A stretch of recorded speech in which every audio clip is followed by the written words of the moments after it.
Welcome to Streaming News Network by Claude McDaniel. News without the hype and biased reporting. Please like and subscribe. This is Claude McDaniel with Streaming News Network.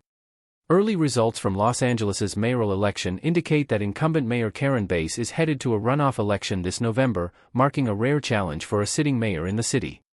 With roughly 62% of ballots counted, Bass has secured about 35% of the vote, well below the 50% threshold needed to avoid a runoff.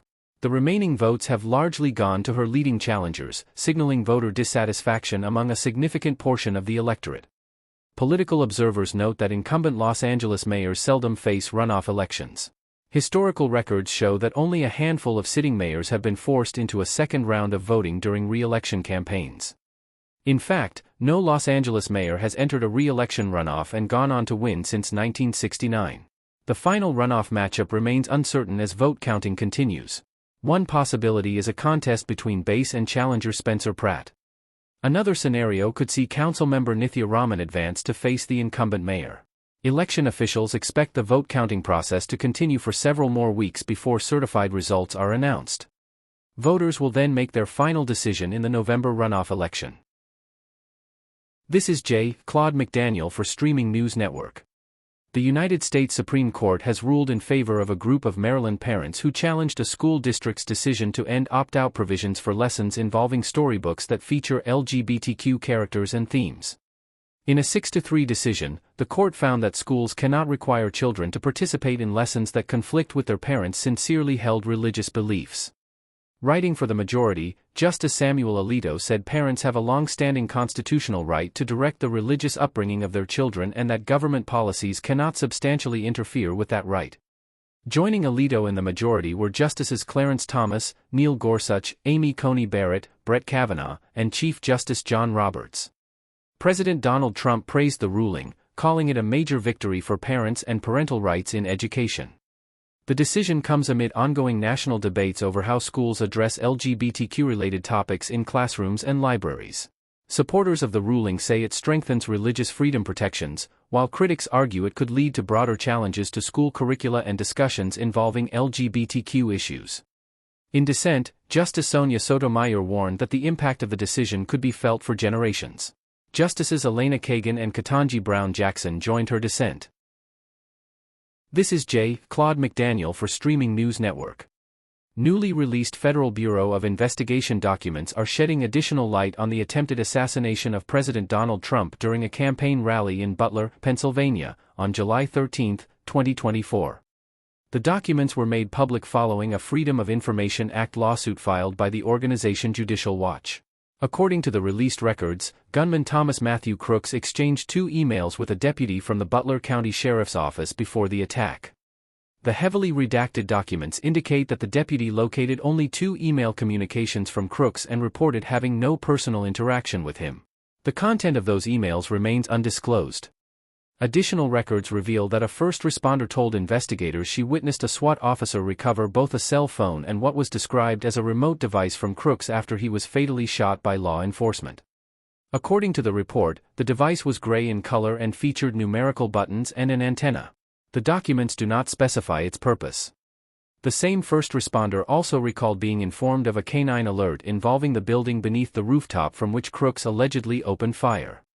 Many details in the released documents remain redacted, and investigators have not publicly disclosed whether the newly revealed information changes any previous conclusions about the attack. This is Claude McDaniel for Streaming News Network.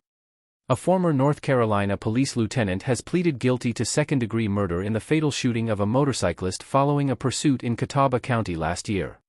Court records show that 29-year-old Carlos Uribe, who was serving as a lieutenant with the Newton Police Department at the time, entered the guilty plea on Thursday in connection with the death of 21-year-old Camden Childers.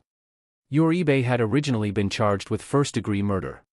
According to investigators, Childers had previously led law enforcement agencies on multiple pursuits before Newton Police attempted to stop him on June 26 of last year.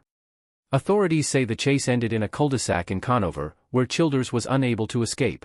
Investigators determined that Uribe's patrol vehicle struck the motorcycle, knocking Childers to the ground. Body camera footage reviewed during the investigation reportedly shows Uribe approaching Childers and kicking him before a gunshot was fired.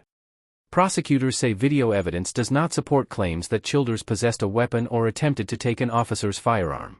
Childers was transported to a local medical center but was pronounced dead upon arrival. Officials say he died from a single gunshot wound to the chest. Uribe's sentencing has been scheduled for September 8. This is J. Claude McDaniel for Streaming News Network.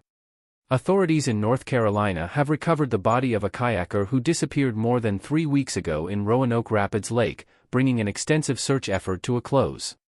The Halifax County Sheriff's Office announced that Angel Martinez was found on Saturday near the area where he was last seen on the night of May 14. Investigators say Martinez and a friend were sharing a single kayak near the 5th Street boat landing when the vessel began taking on water, causing the two men to become separated. A nearby resident reportedly heard calls for help and contacted emergency services. First responders were able to rescue one of the kayakers, but Martinez remained missing. Officials said it was unclear how long the man had been in the water, as the survivor was suffering from hypothermia when he was found. According to rescue personnel, the surviving kayaker credited Martinez with saving his life by giving him a life jacket before they became separated. The search for Martinez involved multiple agencies and specialized equipment, including drones, side-scan sonar technology, remotely operated underwater vehicles, and trained search dogs. Roanoke Rapids Lake spans approximately 4,600 acres in northeastern North Carolina. This is J. Claude McDaniel of Streaming News Network. President Donald Trump ended an interview with NBC's Meet the Press ahead of schedule following a series of tense exchanges with host Kristen Welker over January 6 defendants, election integrity, and a proposed compensation fund. The interview, recorded in Chippewa Falls, Wisconsin, was cut short after a discussion about a proposed $1.8 billion fund intended to compensate individuals Trump believes were unfairly prosecuted by the federal government. Trump expressed support for the proposal, saying he would like to see eligible recipients compensated if the plan receives final approval. The discussion then turned to whether individuals convicted in connection with the January 6, 2021, Capitol events could qualify for payments. Trump argued that some defendants were treated unfairly during the legal process. Welker also questioned Trump about his continued concerns regarding the administration of recent elections, including the 2020 presidential election and California's recent primary election.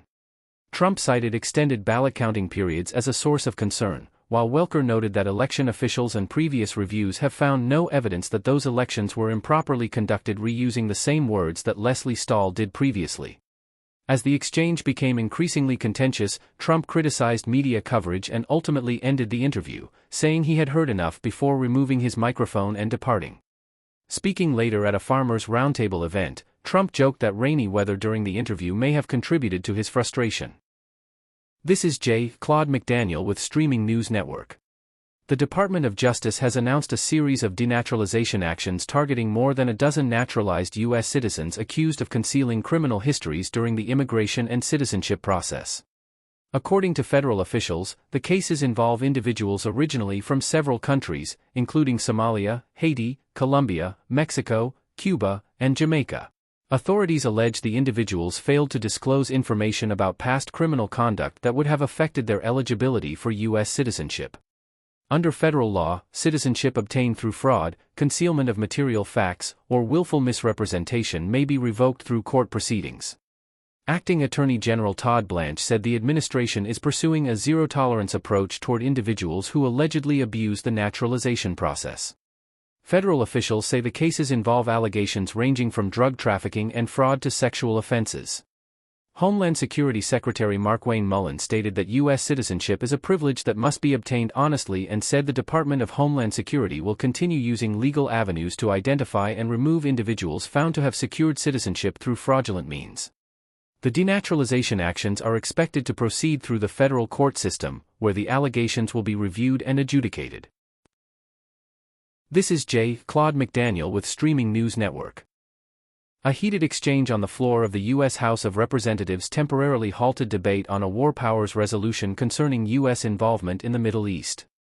The resolution was introduced by Michigan Democratic Representative Rashida Tlaib, who argued that Congress should limit U.S. participation in military actions related to the conflict involving Lebanon and the broader region.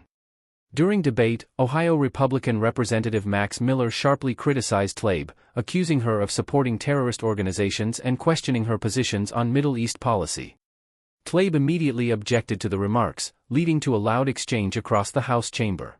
As tensions escalated, the presiding officer, California Republican Representative Jay Obernolte, called for order and reminded lawmakers that the issue under consideration was a serious matter requiring respectful debate. Tlaib then formally requested that Miller's comments be stricken from the congressional record, arguing that the remarks constituted a personal attack on her character.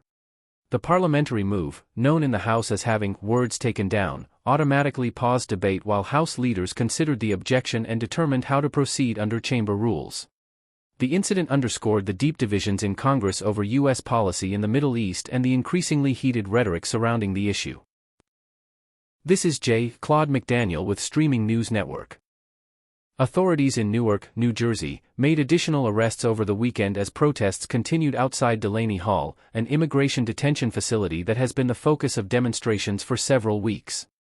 According to Newark public safety officials, 6 individuals were arrested between Saturday night and early Sunday morning on charges that include rioting and failure to disperse. Officials say 2 of those arrested had previously been taken into custody during earlier demonstrations. Law enforcement officials reported that protesters were observed blocking vehicle access to the facility and allegedly causing property damage. Police declared the gathering an unlawful assembly after repeated warnings for demonstrators to move away from the entrance. Video posted online showed officers ordering protesters to back away before making several arrests.